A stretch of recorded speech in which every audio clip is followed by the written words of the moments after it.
Excellent. So I want to welcome you to this month's Library Marketing Tool Talk. I am Jennifer Burke. I'm president of IntelliCraft Research. I'm a strategic library marketing consulting firm. I'm a library trainer. I'm a speaker.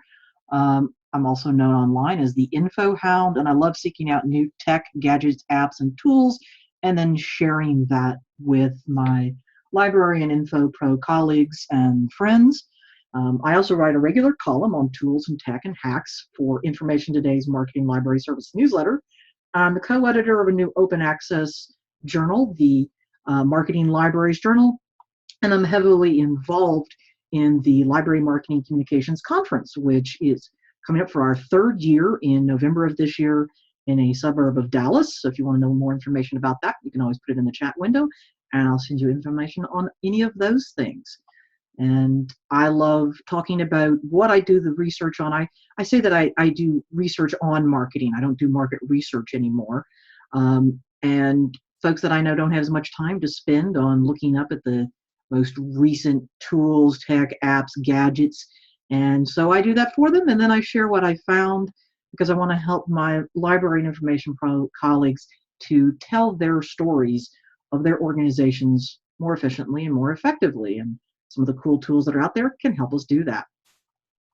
So what I try to show in my Tool Talk webinars is I try to show at least one favorite tool of mine in a particular area or category that I'm talking about each month.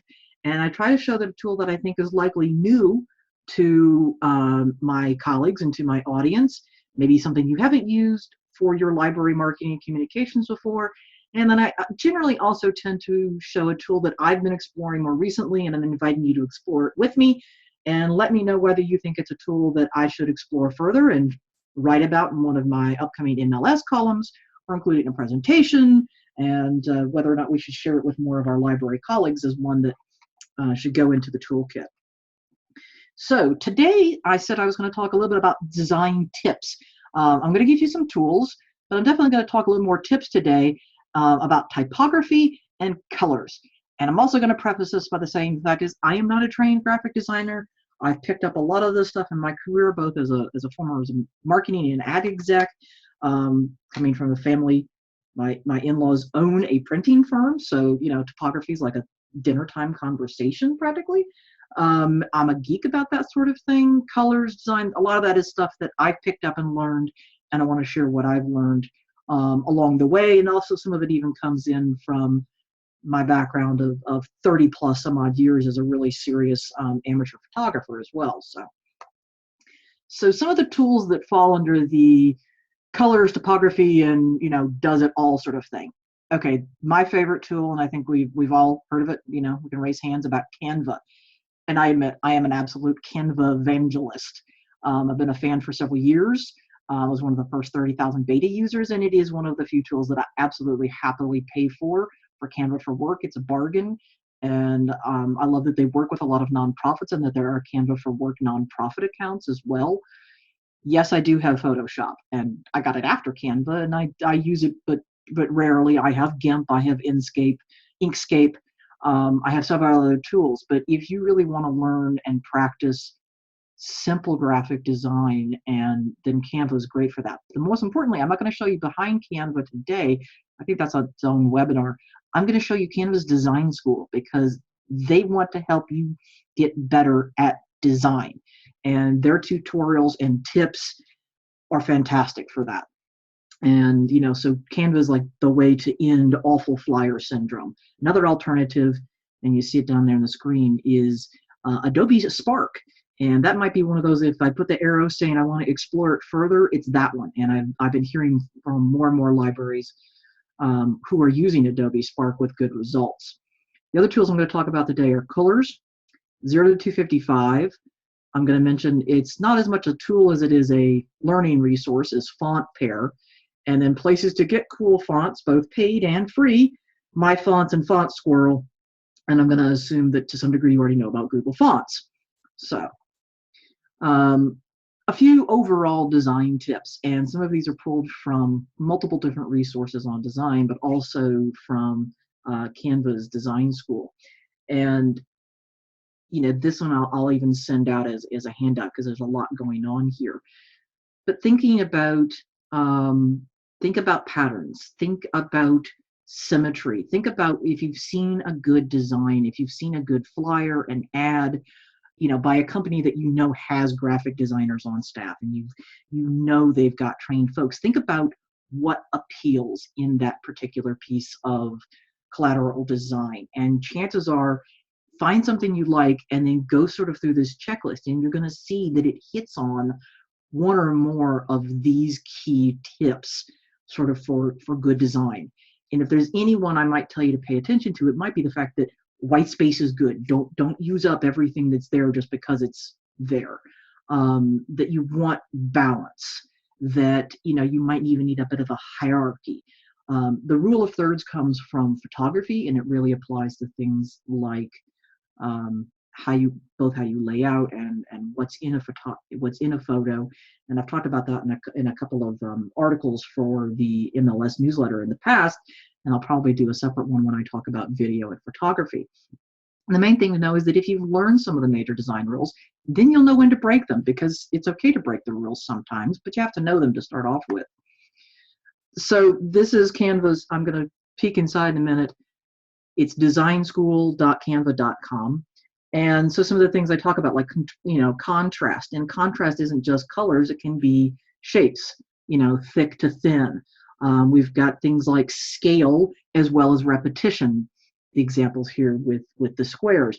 You've got things like transparency, being able to create a sense of motion.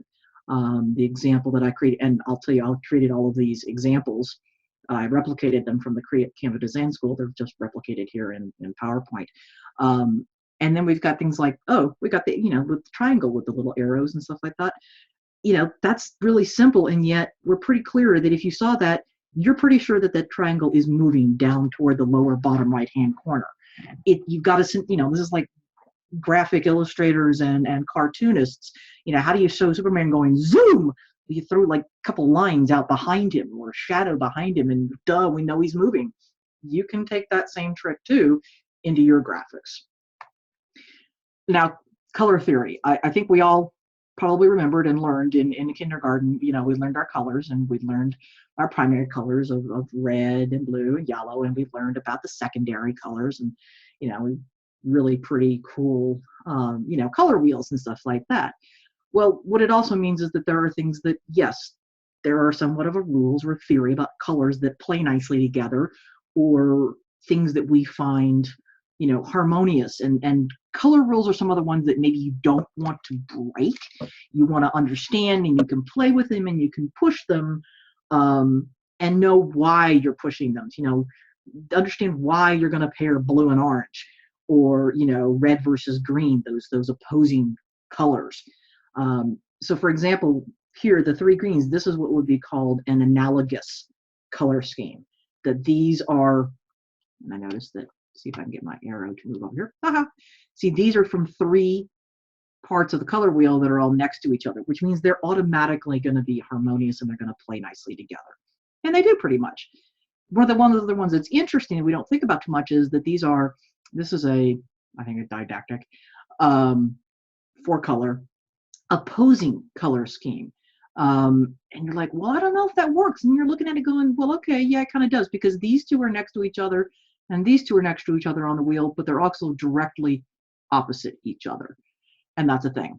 And then we have what are basically, these are primary colors, and you can go with that as a color scheme, but you can also see that each of them is a slightly different tint. They're not standard. They're a little softer, but that can play well. And that's, if you're looking, if you look up color theory, this is what you're going to get. And this is what's going to sort of show you the basic rules of playing around with color.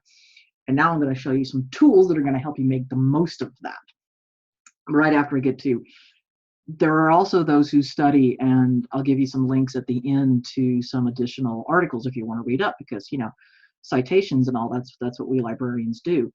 There is a psychology of color in marketing, and it's been studied.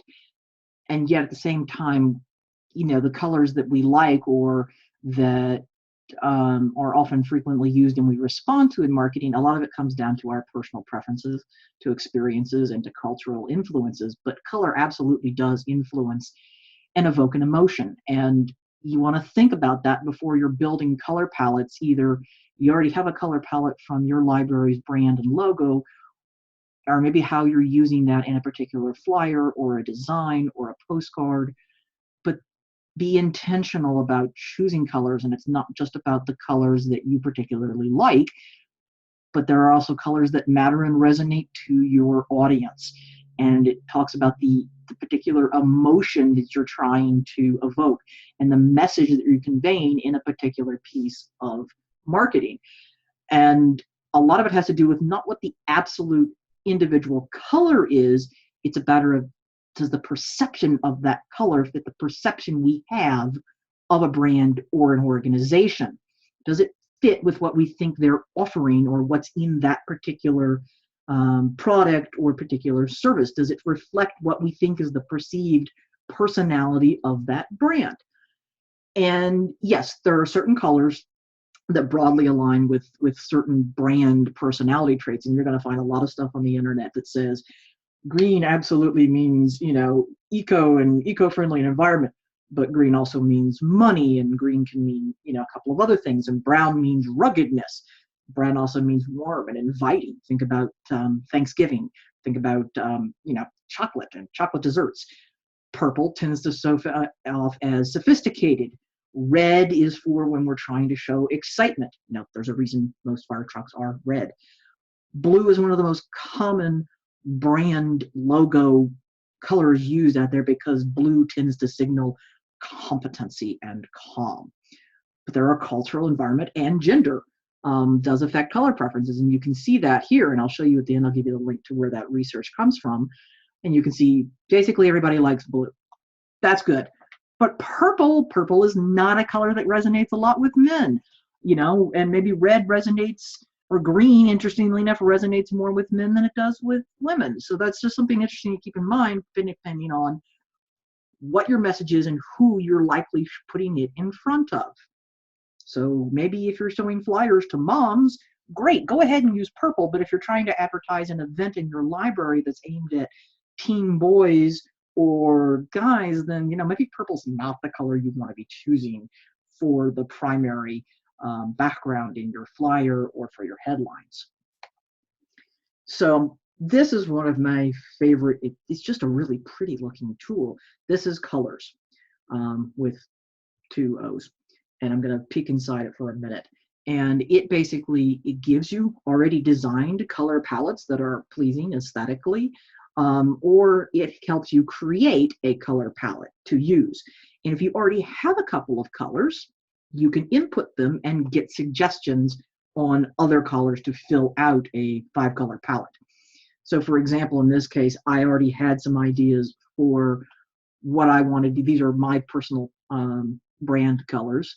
And so I knew I wanted, you know, I'm using here the dark blue, and I like this gray blue.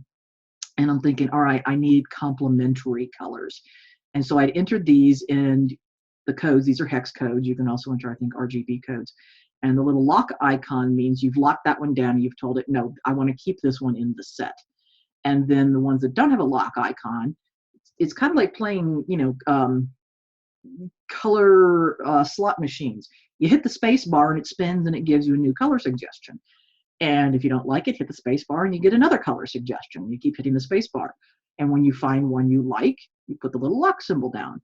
And so I'm like, all right, I'm getting closer. I'm like, no, purple, not feeling it there. No, that one's a little closer. No. And then finally, so what I ended up with is this darker gray. And then what Colors will do is it will output your selection, your palette to you. I think as an image and as a PDF. And the really cool thing is then you can save it and you have these codes that you can use wherever you're going to have something printed. So if you're going to send it to a printer for something physical, you've got the CMYK codes. If you're doing something and you're creating and you're adjusting things on a web page, you've got the hex codes. You know, you're going to adjust something in PowerPoint, you're going to save colors as a palette in Word or PowerPoint as your brand colors. You know, there you got the RGB codes. So hang on one second, and we're going to, let's see, folks, go into, so there's colors. And so for example, and it's free. That's the other great thing. Hello, free. So let's spin the wheel and see what color shows up today. Hello, folks. So this is interesting. So this is, you know, again, we've got a very earthy, neutral sort of palette, and then we've got this one sort of opposing or complementary color with the light purple. And again, so that's how you would lock it down. You can also adjust. So if you kind of like that color, but you're not sure about the saturation or the brightness or the hue, and the other great thing is you'll see how playing around with hue and saturation basically changes the RGB or the, there you go, how it will change the RGB numbers there. So say we decide we like that one and we like the brown, but we're not sure about the rest. Boom, spacebar. Completely different palette, completely different suggestions. The other thing you can do if you want to explore, this is how it's going to show you already designed and suggested by other users. And maybe there's a particular theme or something like that going on. So just check in real quick here. We got the chat window. If I can find my chat window. There's my chat window. Thank you. Oh, you're not seeing my screen. Well, that's not cool.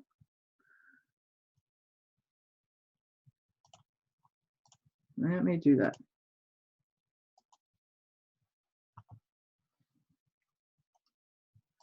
Instead of seeing me, let's see if you can actually see. Hold on a second.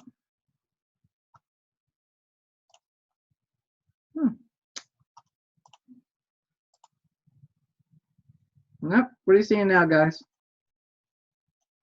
Oh, okay.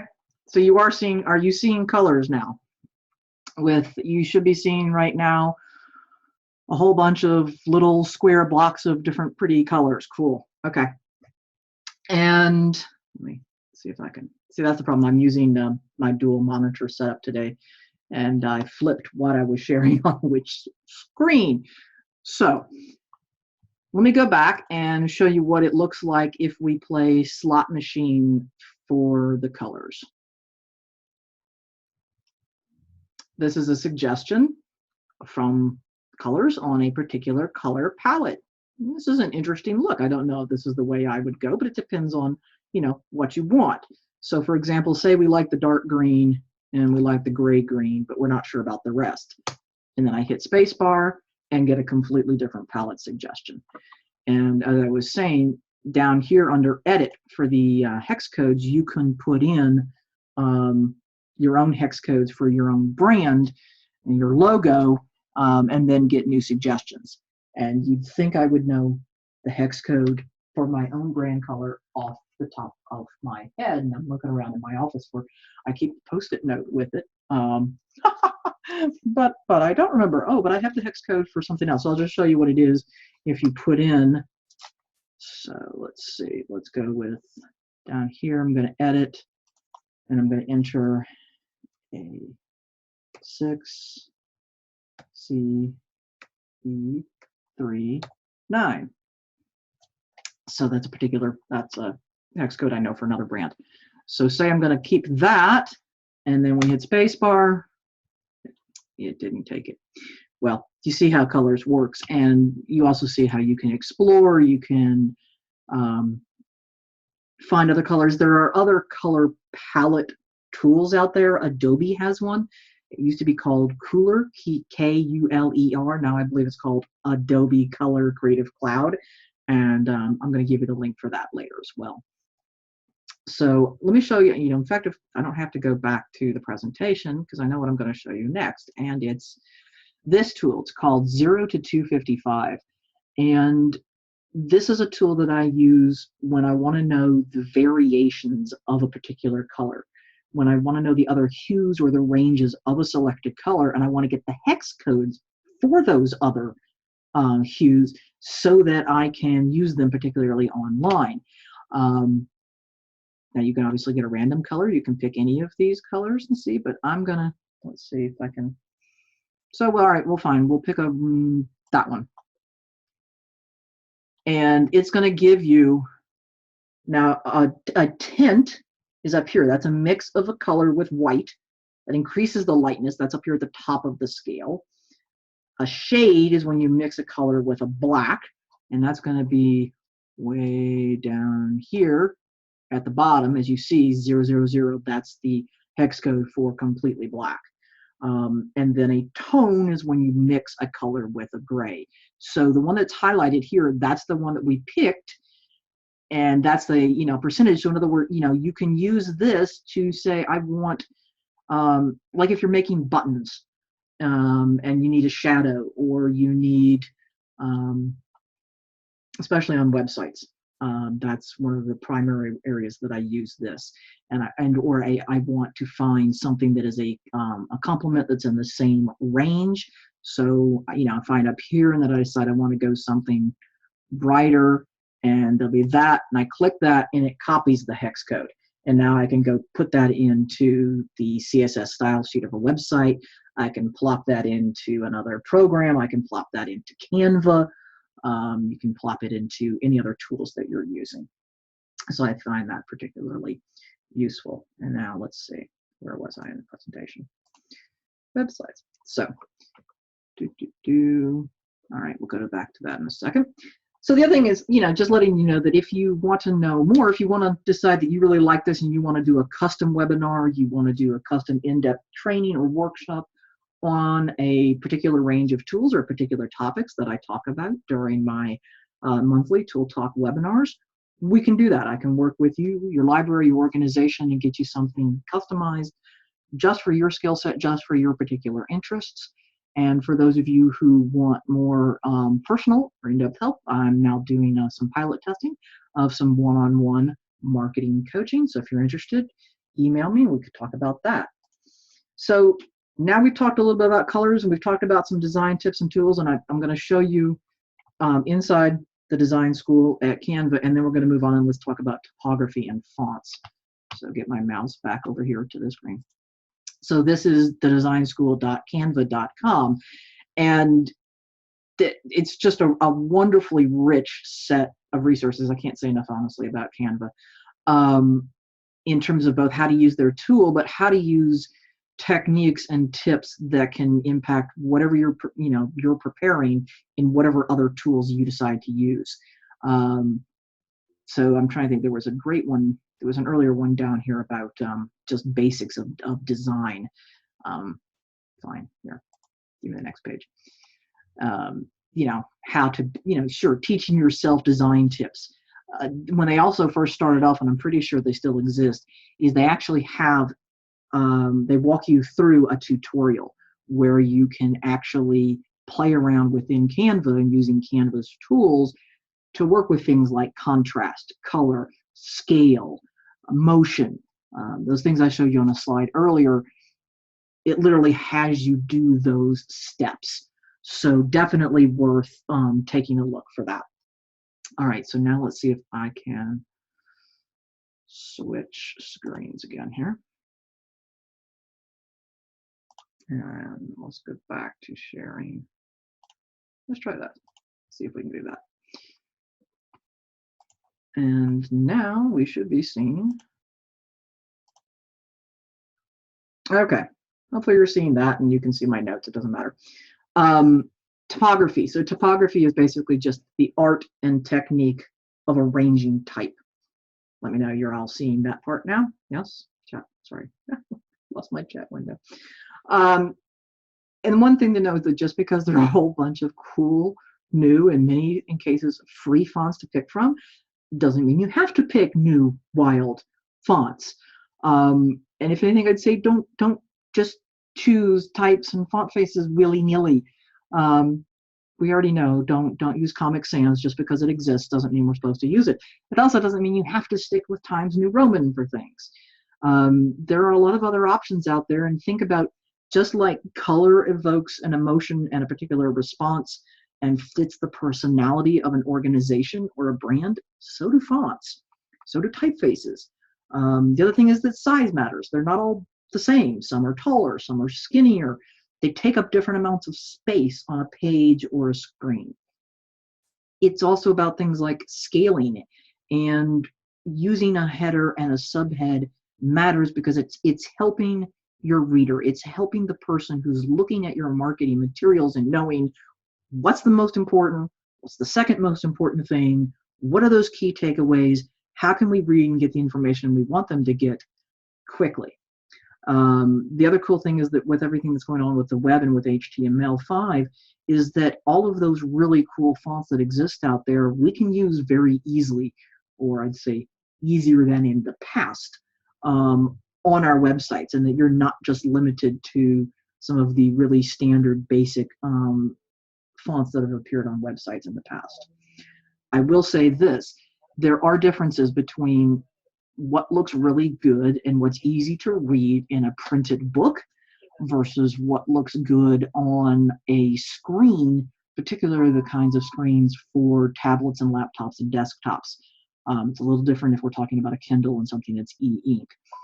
So in general, yes, serif fonts, and we'll get to those. So serif fonts with the little tails on them are generally used more in print. Sans serifs are generally used more on web and electronic collateral. That doesn't mean it's a hard and fast rule. And there's also, you can use what we call modern serifs that don't look so old and, you know, Gothic-y literally. And not every sans serif font looks like, you know, Arial or Calibri or boring. Just another thing, if you ever wondered about what kerning means, it's about the spacing in between letters and types, and you don't necessarily always want it to be completely even all the way across. This is also a cool thing I just recently found. It's a typographic scale. Basically what it's showing you is that if you've chosen a body text on a basic font size of, say, you know, 10 down here, that there's a ratio that says what various headings should be multiplied to be harmonious in the sense of those who are type designers. This is a really cool resource that makes it easier so that you're not mixing and matching fonts willy-nilly, so that, I really like that term, willy-nilly, so that they look bad, or, you know, or that they are hard to read. You really don't want things that are hard to read. Sometimes you might want a formal or a more formal looking serif font as a header, but you want a different font as your body text. Or you want even maybe a cursive or a script style font as an accent on a piece, something where you're calling attention to. This tool helps you figure out what things to pair together. And the best part is all of their recommendations are for free fonts. I'm going to show you in a minute where to go get these free fonts. Google Fonts being one of the prime places. My other favorite tool is a place called Font Squirrel, largely because it's called Font Squirrel. So this is a great one where you can basically look and see if I want sans serif and serif. Maybe I want serif and serif. Maybe I want sans and sans. This tool, Font Pair, is going to show you how to do that. And now I will do that too. Let's see. Okay, now we're over here on a different screen. Let's show over here. And so there's Font Pair. And so, for example, I particularly, let's look at these. So these are, again, this is something. So here's one that's listed as being Alpha Slab, is shown as a heading as being, quote, cursive, but it's almost a cross between a serif and a sans serif. You know, you've got some little tails and you've got the little serify things here, like on the L and the F, but it's generally a blockier text. It's thick. So this is a kind of a more of a modern versus, you know, if you were going to write, say, recipes, or you're going to do a note to, you know, moms on a cooking class section, maybe you're going to use a really curly, feminine-looking script for a headline, whereas, you know, you might pick something else for, you know, something like this, Squad of One, and if you're doing something about a makerspace and you're doing about Lego building and you're talking about, you know, really futuristic tech type stuff, fonts have personalities. And while you probably want to use whatever the recommended typefaces are for your brand and your logo, there are other times where you want to convey a different emotion or a different message, and that's where you maybe choose a different header, or you come here to a font, you're like, all right, I know that my recommended brand body font is Open Sans. What else is it going to go with? And for that, another really cool font, and this one's not in the presentation, is TypeWolf. And TypeWolf is another recommendation for, okay, you click font recommendations and list. It's like, all right, I'm using Open Sans, and what else? You know, it'll also tell you fonts that are underused, the best body text fonts to use. So if you start geeking out a little bit over topography like me, then this is a really, a really cool tool. And let's see. The other one, what I was going to show you next, is the site called MyFonts. And MyFonts is one of the premier sources for if you're going to need to purchase any type of font package. Like, in other words, if you decide and your brand font is Frutiger, which is the one that's in my logo, and I decide I really, really need to have Frutiger on my computer, in Word, in PowerPoint, because that's what I'm going to type my reports in, well, I'm going to need to purchase Frutiger. Frutiger doesn't come free as part of, Microsoft or OpenOffice or Google, for that matter. Or I can find an equivalent to Frutiger. The other really cool thing about MyFonts, and MyFonts also run specials. They'll also give away fonts. You can take a look and see what's free. They're constantly offering stuff on specials. Their email list is pretty cool in terms of both giving you discounts on font packages as well as tips, tools, and recommendations. This is a really cool. They're like, all right, I think it's really cool.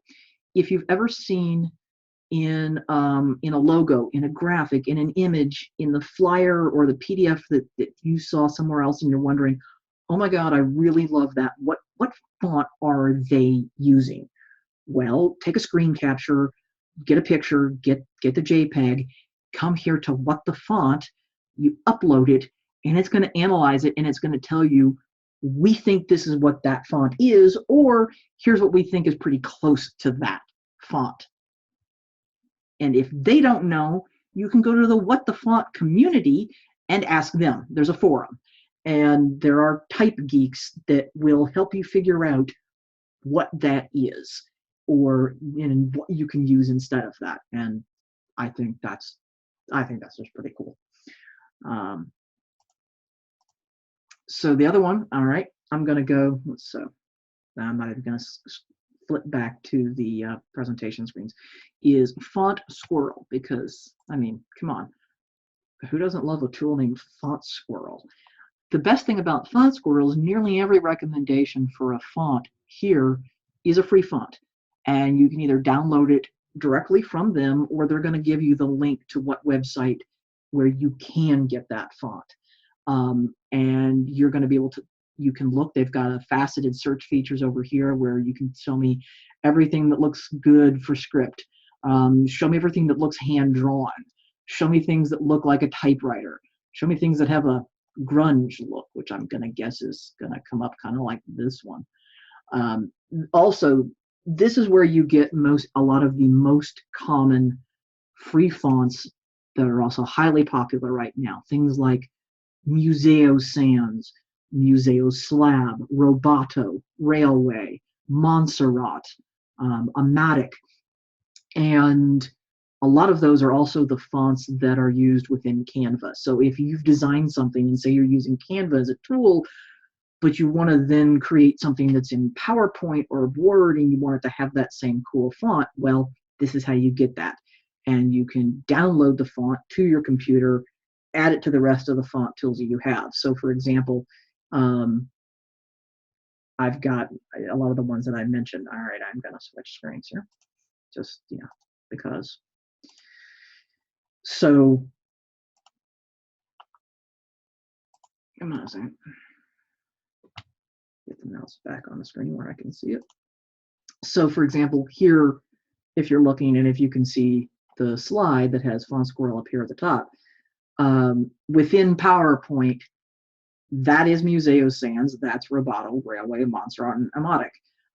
These are all fonts that I've downloaded. They're now on my computer. They did not originally come with it. They're all free, and now I can use them in anything else that I'm producing within basically any other Word applications, because now they live here on my computer and they're accessible for, you know, all of the other programs. And for, I believe, so I've also got things set up within PowerPoint that my theme that I use most often is, I believe it's Railway is for headers, and Montserrat, I believe, is like my body type, body text in a number of presentations, or the other way around, and it's Montserrat bold is the heading and Railway light is the body text. So I'm curious to know what you've liked, you know, what you think you want to try. If there are color or type tools that you know of that I didn't mention, then I want to know about that. And, you know, put in the chat window, email me, tweet me, and tell me, you know, what is it you want to try? What did you learn today about color and design tips, or about, you know, topography, that you thought, oh, okay, that's pretty cool. I'm gonna go play around with that, because that matters to me. That tells me, hey, I'm doing something right.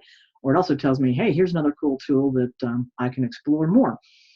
And in case you didn't know, that's how to contact me for more information. If you can read up on the blog. In fact, I haven't written about graphic design tools in a while on the blog, but I'm thinking that this is a good time to do that.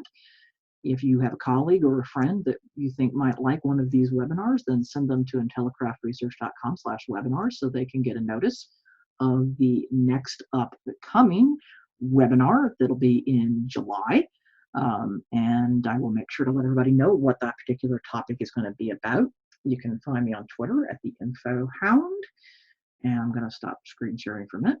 Oh, and something I will send out to you is this list of more resources if you want to learn more about the impact of color in marketing, and about using responsive typography on the web, as well as a couple of different tools for coming up with color schemes, color palettes, and exploring on fonts.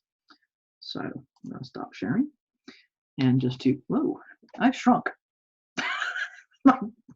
My chair seems to have fallen down here. And